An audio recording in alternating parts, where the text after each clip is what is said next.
ज्यादा देर मत करो, कल कभी नहीं आता। ज्यादा सोचना छोड़ दो, बस उठकर काम पर लग जाओ।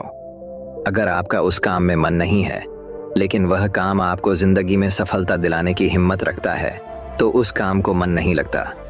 फिर भी करने को बैठ जाए, मन आपका धीरे धीरे करके उस काम में लगने लगेगा। बस आपको इस एक रहस्य को जानना होगा, जिससे आपका मन पूरी तरह से आपके काम में अवश्य ही लगेगा। तो उस रहस्य को हम कहानियों के माध्यम से जानेंगे। तो बिना देर किए चलिए उन कहानियों की शुरुआत करते हैं। पहली कहानी, मेहनत से न डरो। एक गांव में एक जवान लड़का रहता था और वो अपने आलसपन और कामचोरी के लिए मशहूर था। सभी गांववासी उसे आलसी कहकर ही पुकारते थे, क्योंकि वो पूरे दिन एक पेड़ के नीचे पड़ा रहता और लेटते लेटते वो अपने फ्यूचर के बारे में सोचता रहता और अच्छे अच्छे सपने देखता। उसके दिन ऐसे ही आलस में गुजर रहे थे। लेकिन एक दिन उस गांव में एक साधु आए, जो कि अगले 3 दिनों तक उसी गांव में ठहरने वाले थे।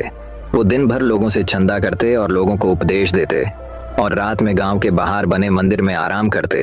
वो साधु जब भी दान लाने जाते और रात को वापस आते, तो वो साधु हर बार उस जवान लड़डिचके को उसी पेड़ के नीचे लेटा हुआ पाते। साधु 2 दिनों तक ये सब देखते रहे और समझ गए कि ये लड़डिचका मानसिक आलस का गुलाम है। तीसरे दिन जब वो वापस लौट रहे थे, वो उस लड़डिचके के पास गए, जो अभी भी उसी पेड़ के नीचे लेटा हुआ था।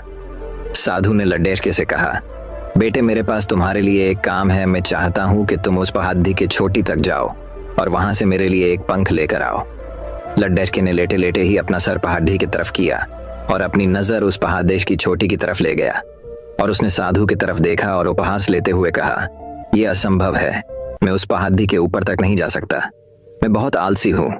साधु ने मुस्कुराते हुए कहा, अरे, मुझे जिस पंख की तलाश है वो इस पहाड़ी के शिखर पर भी नहीं मिलेगा। वो तो इस पहाड़ी के दूसरे तरफ एक गुम्फा के अंदर मिलेगा, जिसके लिए इस पहाड़ी के शिखर तक चढ़कर फिर नीचे उतरना होगा।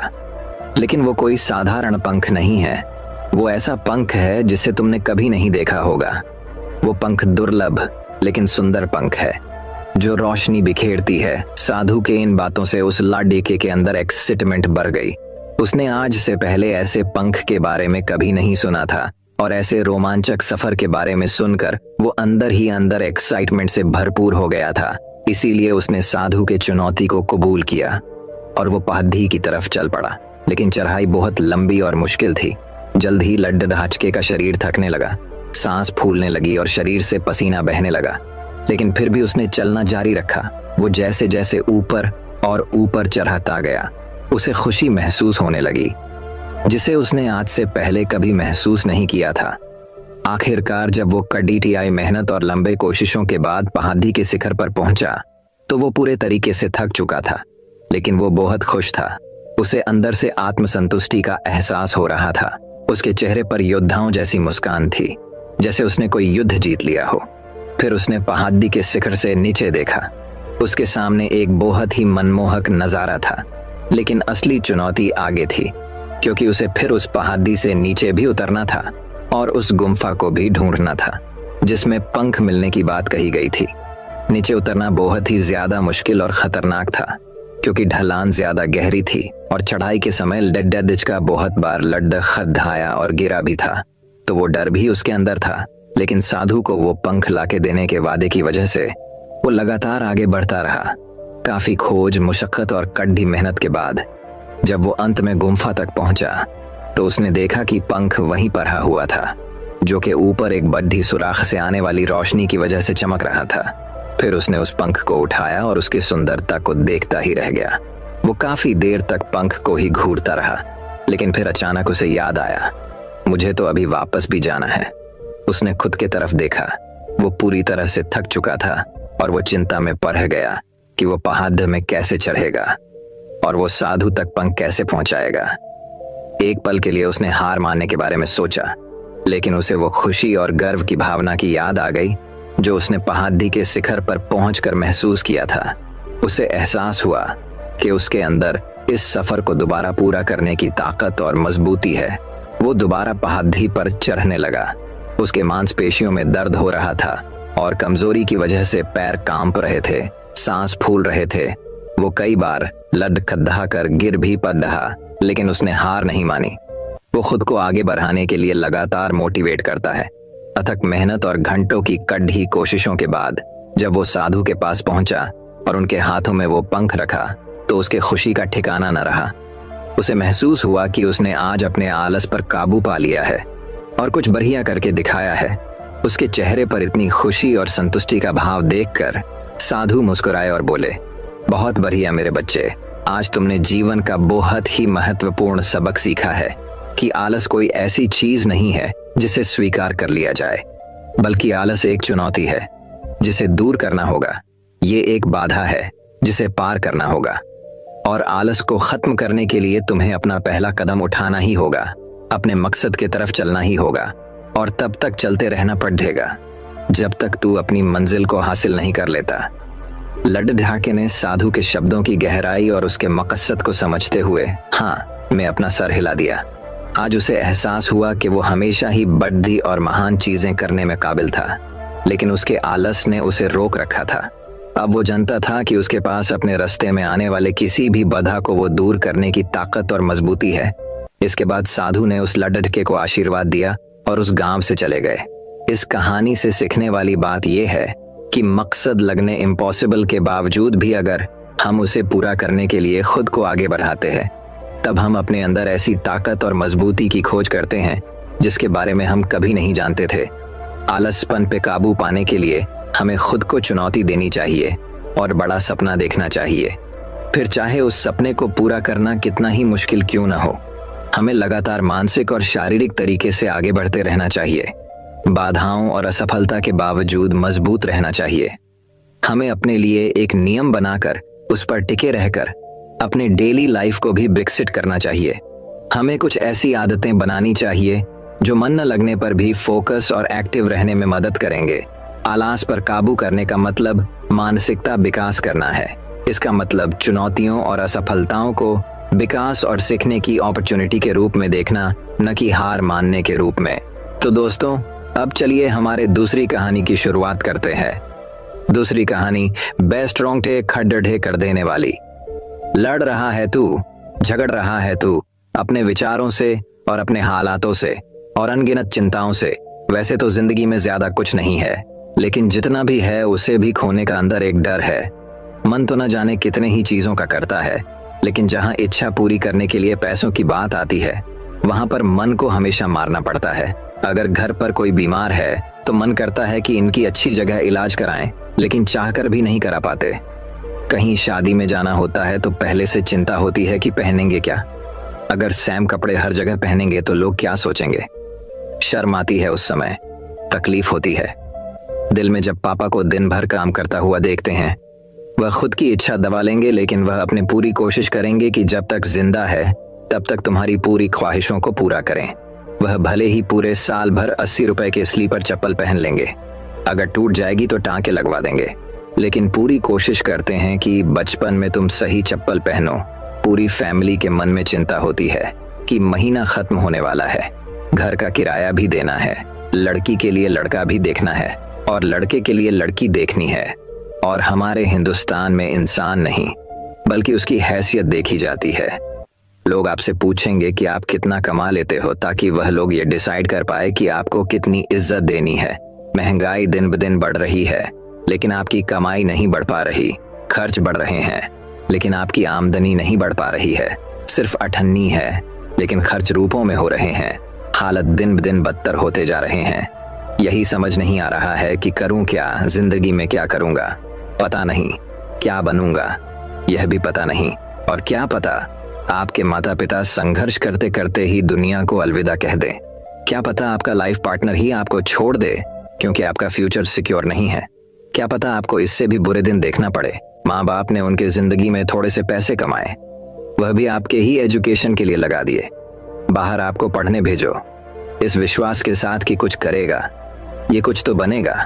हर परिवार में ऐसा कोई एक होता है जो परिवार के गरीब के रेखाओं को तोड़कर पूरे परिवार को अमीर बना देता है। आपकी माँ बाप आपको वैसा इंसान देखना चाहते हैं, लेकिन आपके अंदर ये डर है कि आप कुछ कर भी पाओगे या कुछ नहीं कर पाओगे। अपने माँ बाप की उम्मीद पर खड़ा उतर पाओगे या नहीं उतर पाओगे। आपकी उम्र हो रही है और फिर भी आप मुफ्त की रोटियां तोड़ रहे हो, और रोटियां तोड़ने में भी शर्म आ रही है। कर रहे हो ना मेरे हर बात से रिलेट, और न जाने ऐसी इतने ही मुश्किलें हैं जिसे मैं जिक्र ही नहीं किया। तो क्या करें इस समय? मुझे तो दुख उसे वक्त होता है जब इन हालातों में मैं लोगों को देखता हूँ, लेकिन ऐसे हालातों में रहने के बावजूद भी लोगों का खून नहीं खोलता। आवारा की तरह घूमते रहते हैं दिन भर। क्या आपको पता है कि ऐसे लोग कभी अमीर क्यों नहीं बन पाते? ये बातें कैसी करते हैं कि कल मैंने पिलाई थी, आज तू पी ला, आज पीने का बंदोबस्त मैं कर देता हूँ लेकिन चिकन तू खिलाएगा। क्या आपने कभी ऐसे लोगों को यह बात करते हुए देखा है कि मेरा यह सपना है और मेरी ये ड्रीम है कि मैं इसको पूरा करना चाहता हूँ, मैं एक बार साल में ये अचीव कर लूंगा और मैं ये कर रहा हूँ, मैं वह कर रहा हूँ? क्या आपने उनको कभी ऐसी बातें करते हुए देखा है? अगर उनके बात का लेवल ही ऐसा होगा और उनकी संगत ही ऐसी होगी तो ये आगे कैसे बढ़ेंगे? वह कभी भी अमीरी के बारे में और अपने सपने के बारे में, इन सब के बारे में बात ही नहीं करते। इसीलिए उनके पास कभी भी अमीरी आती ही नहीं है। तुम्हें हक नहीं है अपने हालात को दोस्त देने का, क्योंकि तुम 7 से 8 घंटे रोजाना फोन चला रहे हो। घर वालों की इज्जत ना करके तुम अपनी गर्लफ्रेंड पर दुनिया भर के सारे प्यार लुटा दे रहे हो। मैं तो कहता हूँ कि तुम बहुत लकी हो अगर तुम एक गरीब परिवार में जन्म लिए हो, क्योंकि ऊपर वाला सिर्फ गरीब लोगों को ही अमीर बनने का मौका देता है। मैं शुक्रगुजार हूँ अपने खुदा का जो मैं एक लोअर मिडिल क्लास फैमिली में पैदा हुआ हूँ। मेरे पास खोने को कम और पाने को बहुत कुछ बाकी है। मेरे हालात बदलने के लिए खुदा ने मुझे 2 चीज दी थी, एक मेरा शरीर और दूसरा मेरा दिमाग, और ये दोनों ही चीज काफी हैं मेरी जिंदगी को बदलने के लिए। लेकिन मैंने अपने हालातों को नहीं दिया दोष। मैंने अपनी जिंदगी में सिर्फ बढ़ाया जोश, मेहनत हर दिन किया, संघर्ष हर दिन किया, और वह सारी चीजें देखी जो एक लोअर मिडिल क्लास वाला देखता है। मैं एक स्लीपर चप्पल को साल भर पहन लूंगा, लेकिन उधार लेकर एक नई चप्पल नहीं लेकर आऊंगा। और मन में एक उम्मीद थी और अटल विश्वास था कि मैं कर सकता हूँ, मैं करूंगा और मैं करके ही रहूंगा। और अटल विश्वास की ताकत को दुनिया की कोई भी ताकत नहीं रोक सकती। पता करो वह चीजें जो तुम्हें आगे बढ़ने से रोक रहे हैं, उन सब चीजों को आज ही के आज अपनी जिंदगी से निकाल दो, खत्म कर दो। तू गम के अंधेरों में से बाहर निकल और कर्मों का तूफान पैदा कर, और मेहनत हर दिन कर और संघर्ष हर दिन कर, और खुद पर विश्वास रख के मैं कर सकता हूँ और मैं यह करूंगा। और अगर कर्म करने के बाद भी अगर कर्म का फल ना मिले तो सब्र रख। जिंदगी नीचे गिरा है तो फिर ऊपर उठ और परेशानियों को खींच के एक तमाचा मार और बोल उसे, तू मुझे कब तक रोकेगी? कब तक तुम मुझसे मेरा हक का छीनोगे? एक दिन ऐसा आएगा जब परेशानियों को तुम्हारे आगे झुकना होगा और हार मानना होगा। परेशानियां भी झुकता है, बस झुकाने वाला चाहिए। एक दिन दुनिया में तुम्हारा नाम का भी शोर होगा, एक दिन दुनिया में तुम्हारा भी डंका बजेगा, और एक दिन ऐसा भी आएगा कि तुम्हारा वक्त नहीं तुम्हारा दौर आएगा। तो दोस्तों, अब चलिए हमारी तीसरी कहानी की शुरुआत करते हैं।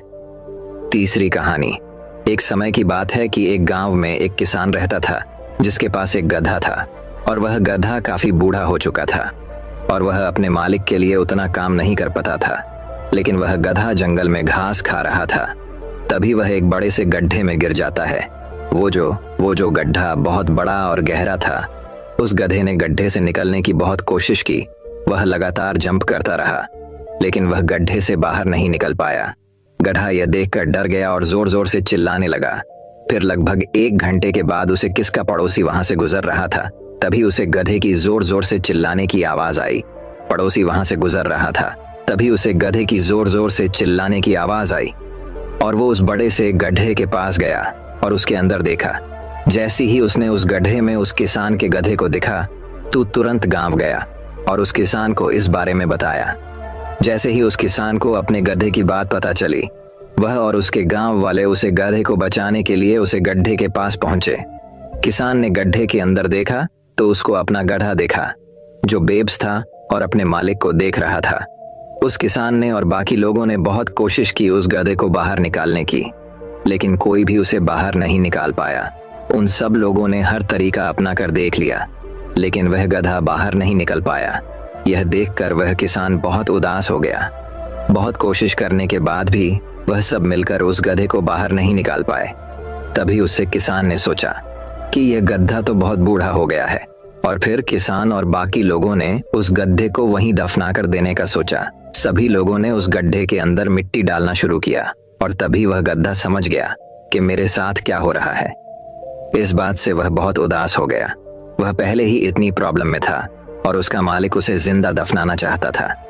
यह सोचकर वह जोर जोर से चिल्लाने लगा, लेकिन वह लोग उसे पर मिट्टी डालते रहे। थोड़ी देर मिट्टी डालने के बाद जब उस किसान ने उस गड्ढे में देखा तो वह देखकर हैरान हो गया। उसने देखा कि जब वह सारे लोग उस गड्ढे के ऊपर मिट्टी डाल रहे थे तो वो गधा अपनी पीठ को शेक हिला कर रहा था और मिट्टी को नीचे गिराकर उस पर खड़ा हो जा रहा था। और थोड़ी देर के बाद वह सारे लोग हैरान हो जाते हैं, क्योंकि वह गधा ऐसा करते करते उसे गड्ढे के बहुत ऊपर आ गया था और तभी वह गड्ढे से जंप लगाकर बाहर आ जाता है। अगर हम अपनी लाइफ में झांक कर देखें तो हमें पता चलेगा कि हम अपनी जिंदगी में कई बाधाओं का सामना करते हैं और तब हमें यह समझ नहीं आता है कि अब हमें क्या करना चाहिए। ऐसी सिचुएशन से घबराकर साहस नहीं हारना चाहिए, बल्कि हमें उन बाधाओं के साथ कदम मिलाकर आगे बढ़ना चाहिए। अगर वह गधा अपना साहस को खो देता तो उसका मरना तय था, लेकिन उसने अपना साहस नहीं खाया और अपने ऊपर गिरी मिट्टी को सरकाकर उस पर खड़ा होता गया और उस गड्ढे से बाहर आ गया। ठीक इसी तरह हमें भी अपना साहस नहीं खोना चाहिए और थोड़ा सुकून से अपनी प्रॉब्लम के बारे में सोचना चाहिए। हमें अपने रास्ते में आने वाली बाधाओं से हारना नहीं है, बल्कि बाधाओं को अपॉर्चुनिटी की तरह देखना है और अपनी लाइफ में आगे बढ़ना है। तो दोस्तों, अब चलिए हमारे चौथी कहानी की शुरुआत करते हैं। चौथी कहानी, एक मकड़ी ने आराम से रहने के लिए एक शानदार जाला बनाने का विचार किया और सोचा कि इस जाले में खूब कीड़े मक्खियां फंसेंगे और मैं उन्हें आहार बनाकर मजे से रहूंगी। उसने कमरे के एक कोने में जाला बुनना शुरू किया। तभी अचानक उसकी नजर बिल्ली पर पड़ी, जो उसे देखकर हंस रही थी। मकड़ी को गुस्सा आ गया, लेकिन बिल्ली बोली, हंसूं नहीं तो क्या करूं? यहाँ मक्खियां नहीं हैं। यहाँ कौन आएगा तेरे जाले में? बात मकड़ी के गले उतर गई। उसने अच्छी सलाह के लिए बिल्ली को धन्यवाद दिया और जाला अधूरा छोड़कर दूसरी जगह तलाश करने लगी। उसने खिड़की में जाला बुना शुरू किया। तभी एक चिड़िया आई और मकड़ी का मजाक उड़ाते हुए बोली, अरे मकद्दी, तू भी कितनी बेवकूफ है। अरे यहाँ तो खिड़की से तेज हवा आती है, तू तो अपने जाले के साथ ही उड़ा डाच जाएगी। मकड़ी को चिड़िया की बात ठीक लगी और वह वहां भी जाला अधूरा बना छोड़कर सोचने लगी, अब कहाँ नाला बनाया जाए। तभी उसे एक अलमारी का खुला दरवाजा दिखा और उसने उसी में अपना जाला बुनना शुरू किया। कुछ जाला बुना ही था, तभी उसे एक काकरोच नजर आया, जो जाले को अचरज भरी नजरों से देख रहा था। बोला, अरे यहाँ कहाँ जाला बुनने चली आई? ये तो बेकार की अलमारी है, अभी यह यहाँ पड़ी है, कुछ दिनों बाद इसे बेच दिया जाएगा, तुम्हारी सारी मेहनत बेकार चली जाएगी। ये सुनकर मकड़ी ने वहां से हट जाना ही बेहतर समझा। बार बार प्रयास करने से वह काफी थक चुकी थी और उसके अंदर जाला बुनने की ताकत ही नहीं बची थी। उसे पछतावा हो रहा था कि अगर पहले ही जाला बुन लेती तो अच्छा रहता। उसने पास से गुजर रही चींटी से मदद करने का आग्रह किया। चींटी बोली, मैं बहुत देर से तुम्हें देख रही थी, तुम बार बार अपना काम शुरू करती और दूसरों के कहने पर उसे अधूरा छोड़ देती, और जो लोग ऐसा करते हैं उनकी यही हालत होती है। और ऐसा कहते हुए वह अपने रास्ते चली गई और मकड़ी पछताती हुई निढाल पड़ी रही। दूसरों की बात अगर सुनते रहोगे तो खुद का कब सुनोगे। तो दोस्तों, अब चलिए हमारे पांचवी कहानी की शुरुआत करते हैं। पांचवी कहानी, घास और बांस। एक व्यापारी था।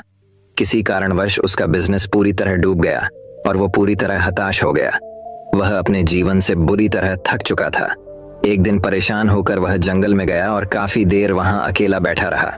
कुछ सोचकर भगवान से बोला, मैं हार चुका हूँ, मुझे कोई एक वजह बताइए कि मैं क्यों ना हताश हूँ। मेरा सब कुछ खत्म हो चुका है। भगवान ने जवाब दिया, तुम जंगल में इस घास और बांस के पेड़ को देखो। जब मैंने घास और इस बांस के बीज को लगाया, मैंने दोनों की देखभाल की, बराबर पानी दिया, बराबर प्रकाश दिया। घास बहुत जल्दी बड़ी होने लगी और इसने धरती को हरा भरा कर दिया, लेकिन बांस का बीज बड़ा नहीं हुआ। लेकिन मैंने बांस के लिए अपनी हिम्मत नहीं हारी। दूसरे साल घास और घनी हो गई, उस पर झाड़ियां आने लगीं, लेकिन बांस का बीज वैसा कै वैसा ही रहा। लेकिन मैंने फिर भी बांस के बीज के लिए हिम्मत नहीं हारी। तीसरे साल भी बांस के बीज में कोई वृद्धि नहीं हुई, लेकिन मित्र मैंने फिर भी हिम्मत नहीं हारी। चौथे साल भी कुछ नहीं हुआ, लेकिन मैं लगा रहा। 5 साल बाद उस बांस के बीज से एक छोटा सा पौधा अंकुरित हुआ। घास की तुलना में यह बहुत छोटा और कमजोर था, लेकिन केवल 6 महीने बाद यह छोटा सा पौधा 100 फीट लंबा हो गया। मैंने बांस की जड़ को इतना बड़ा करने के लिए 5 साल का समय लगाया। इन 5 वर्षों में इसकी जड़ इतनी मजबूत हो गई कि 100 फीट ऊंचे बांस को संभाल सके। सीख, जब भी जीवन में संघर्ष करना पड़े तो समझिए कि आपकी जड़ मजबूत हो रही है। संघर्ष आपको मजबूत बना रहा है, जिससे कि आप आने वाले कल को सबसे बेहतरीन बना सको। किसी दूसरे से अपनी तुलना मत करो। कुछ सोचकर भगवान से बोला, मैं हार चुका हूं। मुझे कोई एक वजह बताइए कि मैं क्यों ना हताश हूं। मेरा सब कुछ खत्म हो चुका है। भगवान ने जवाब दिया, तुम जंगल में इस घास और बांस के पेड़ को देखो। जब मैंने घास और इस बांस के बीज को लगाया, मैंने दोनों की देखभाल की, बराबर पानी दिया, बराबर प्रकाश दिया। घास बहुत जल्दी बड़ी होने लगी और इसने धरती को हरा भरा कर दिया। लेकिन बांस का बीज बड़ा नहीं हुआ, लेकिन मैंने बांस के लिए अपनी हिम्मत नहीं हारी। दूसरे साल घास और घनी हो गई, उस पर झाड़ियां आने लगीं, लेकिन बांस का बीज वैसा क्या वैसा ही रहा। लेकिन मैंने फिर भी बांस के बीज के लिए हिम्मत नहीं हारी। तीसरे साल भी बांस के बीज में कोई वृद्धि नहीं हुई, लेकिन मित्र मैंने फिर भी हिम्मत नहीं हारी। चौथे साल भी कुछ नहीं हुआ, लेकिन मैं लगा रहा। 5 साल बाद उस बांस के बीज से एक छोटा सा पौधा अंकुरित हुआ। घास की तुलना में यह बहुत छोटा और कमजोर था, लेकिन केवल 6 महीने बाद यह छोटा सा पौधा 100 फीट लंबा हो गया। मैंने बांस की जड़ को इतना बड़ा करने के लिए 5 साल का समय लगाया। इन 5 वर्षों में इसकी जड़ इतनी मजबूत हो गई कि 100 फीट ऊंचे बांस को संभाल सके। सीख, जब भी जीवन में संघर्ष करना पड़े तो समझिए कि आपकी जड़ मजबूत हो रही है। संघर्ष आपको मजबूत बना रहा है, जिससे कि आप आने वाले कल को सबसे बेहतरीन बना सको। किसी दूसरे से अपनी तुलना मत करो। तो दोस्तों, अब चलिए हमारे छठी कहानी की शुरुआत करते हैं। छठी कहानी। दोस्तों, बात बहुत समय पहले की है। एक गांव में एक अमीर जमींदार रहता था। उसे अपने पैसों पर बड़ा घमंड था। जितने अधिक पैसे उसके पास थे, उतना ही वह कंजूस भी था। अपने खेतों में काम करने वाले किसानों से वह खूब काम करवाता, मगर पगार कौड़ी भर भी न देता। मजबूर गरीब किसान मन मारकर उसके खेत में काम करते। उसी गांव में रामू नामक एक किसान रहता था। उसके पास थोड़ी सी जमीन थी। उसी में खेती बाड़ी कर वह अपना और अपने परिवार का गुजारा चलाता था। रामू बड़ा मेहनती था। वह दिन भर अपने खेत में काम करता और अपनी मेहनत के दम पर इतनी फसल प्राप्त कर लेता कि अपने परिवार के लिए 2 वक्त की रोटी जुटा सके। गांव के बाकी किसानों के पास रामू के मुकाबले अधिक जमीनें थीं। वे रामू की मेहनत देखकर हैरान होते कि कैसे इतनी सी जमीन में वह इतनी फसल उगा लेता है। एक साल गांव में भयंकर सूखा पड़ा। बिना बारिश के खेत खलिहान सूखने लगे। गरीब किसानों के पास सिंचाई की कोई व्यवस्था न थी। वे सिंचाई के लिए बारिश पर ही निर्भर थे, इसलिए उनकी सारी फसल बर्बाद हो गई। रामू के साथ भी यही हुआ। अपने छोटे से खेत में वह किसी तरह अपने परिवार का पालन पोषण कर रहा था। अब उनके सामने भूखे मरने की नौबत आ गई। मजबूरी के कारण वह गांव के जमींदार के पास कर्ज मांगने गया। जमींदार कंजूस तो था। उसने सोचा कि यदि उसने रामू को पैसे दिए तो ये लौटा तो पाएगा नहीं, इसलिए इसे अपने खेत में काम पर लगा लेता हूँ। मेहनती तो ये है ही और मजबूर भी। कम पैसों में दोगुनी मेहनत करवाऊंगा। उसने रामू से कहा, देख रामू, मैं तुझे कर्ज तो दे नहीं सकता, लेकिन तेरी इतनी मदद कर सकता हूँ कि तुझे अपने खेत में काम पर रख लूं। तुझे महीने के 1000 रुपए दे दिया करूंगा, पर मालिक दूसरे किसान तो 2000 पाते हैं। रामू बोला, करना है तो कर, वरना मेरे पास किसानों की कमी नहीं। जमींदार बोला। मजबूर रामू क्या करता, हामी भरकर घर लौट आया। अगले दिन से जमींदार के खेत में काम करने लगा। मेहनती तो वह था ही, वह खूब मेहनत और लगन से काम करता। उसने 4 महीने का काम 2 महीने में ही कर दिया। ये देख जमींदार बहुत खुश हुआ, लेकिन इसके मन में मक्कारी जाग उठी। उसने सोचा कि 4 महीने का काम तो इसने 2 ही महीने में कर दिया, क्यों ना इसे निकाल दूं। इससे मेरे 2 महीने के पैसे बच जाएंगे। उसने रामू को बुलाया और उसके 2 महीने के पैसे देकर कहा, रामू, ये ले तेरे पैसे, कल से मत आना, अब मुझे तेरी जरूरत नहीं। ये सुनकर रामू परेशान हो गया। बड़ी मुश्किल से उसका घर चल रहा था। अब अपने परिवार का भरण पोषण कैसे करेगा।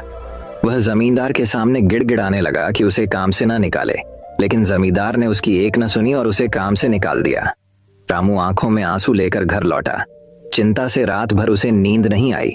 सुबह उठकर उसने फैसला किया कि वह फिर से जमींदार के पास जाएगा और उससे विनती करेगा कि उसे वापस काम पर रख ले। वह जमींदार के घर के सामने जाकर बैठ गया। सुबह उठकर जाट जमींदार अपने घर से बाहर निकला तो रामू को घर के सामने बैठा हुआ देखा। उसने रामू से पूछा, क्या हुआ रामू, क्यों आया है। रामू जमींदार की पैरों पर गिर पड़ा और गिड़गिड़ाते हुए बोला, मुझ पर दया कीजिए मालिक, मुझे काम पर रख लीजिए, मेरा परिवार भूखा मर जाएगा।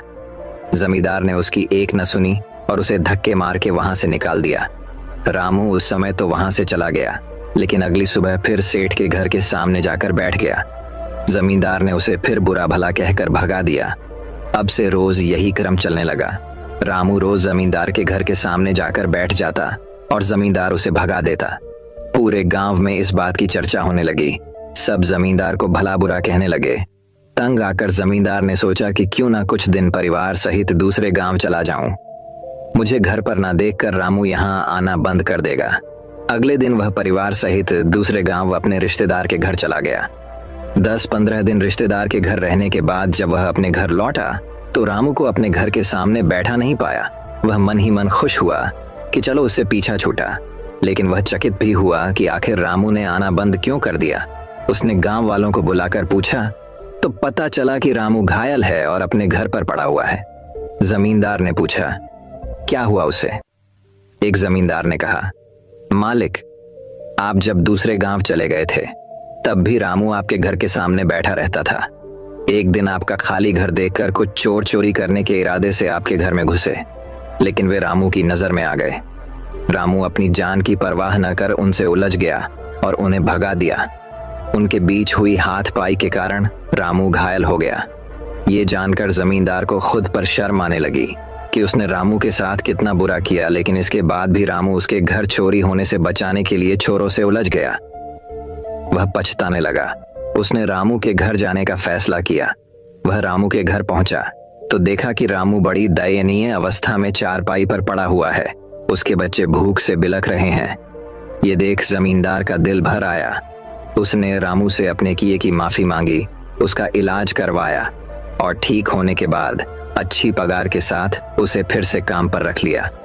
दोस्तों, यह कहानी हमें ये शिक्षा प्रदान करती है कि कभी किसी के साथ बेईमानी नहीं करनी चाहिए।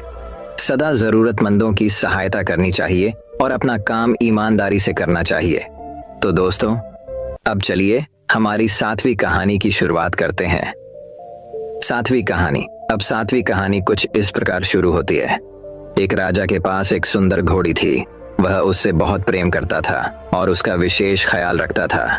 इसका कारण ये था कि युद्ध क्षेत्र में घोड़ी ने कई बार राजा के प्राणों की रक्षा की थी। ये घोड़ी की वफादारी थी जिसने राजा का दिल जीत लिया था। घोड़ी ने कई वर्षों तक राजा की सेवा की और पूर्ण वफादार बनी रही। जब उसकी उम्र हो गई तो उसकी जगह उसके बेटे ने ले ली। वो हृष्ट पुष्ट था, मगर उसमें एक खामी थी, वह जन्म से ही काना था। इस बात को लेकर वह हमेशा दुखी रहा करता था। एक बार उसने घोड़ी से पूछा, माँ, मैं काना क्यों जन्मा?